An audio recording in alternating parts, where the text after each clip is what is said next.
Seems like there's a lot of socioeconomic and lifestyle considerations that go into this because I can imagine people thinking friendship takes a long time. Several hours of sex sounds great, but I don't have the time. I've got to get back to work. I've got to get back to the kids. The lifestyle in which I'm embedded doesn't afford me that much time and energy and attention for these things.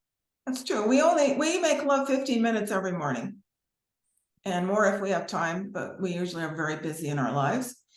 And it's extremely satisfying the way we make love. Timothy Leary once said that the erotic arts have always been practiced by the leisure class, and that you're exactly right. You have to have enough time.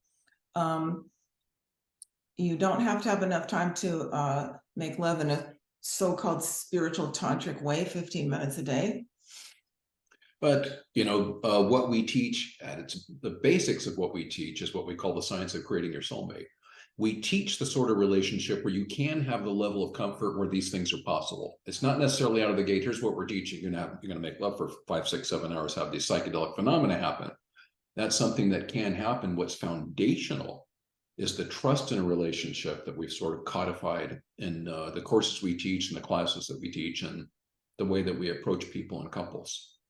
And they're very simple, basic agreements, if you will, that can be customized for anyone. But they have to do with the level of communication that you have and the level of comfort that you can foster and the level of safety as a result of that.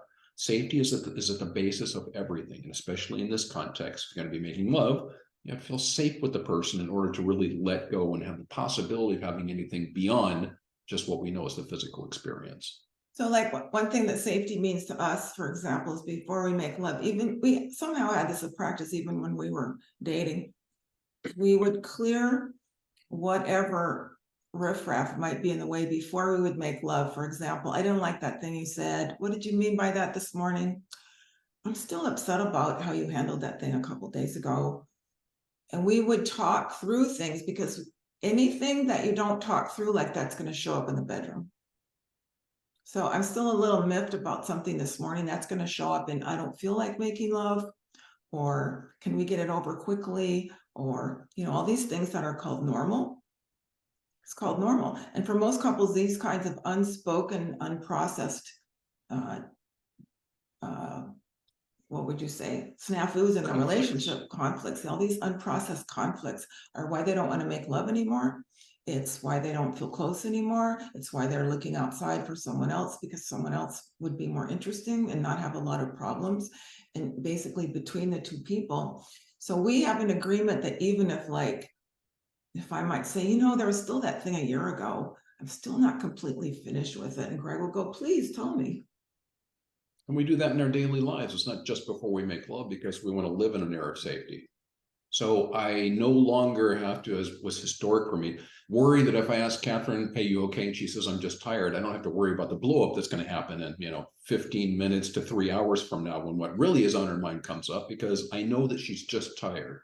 Because if it was anything else, we would have talked about it ahead of time. And resentment, anger, fear, lack of safety can disguise themselves and show up as indifference, which we see quite often in relationships. I just don't feel like it right now. Just don't feel like being close to that person right now. And if you felt like being close to that person, a day or two ago and you don't now, there's a possibility that there's something unsaid that's going on. It doesn't necessarily have to be there, but there's a good possibility there might be a little bit of resentment over something that seems very small getting in the way of possible intimacy.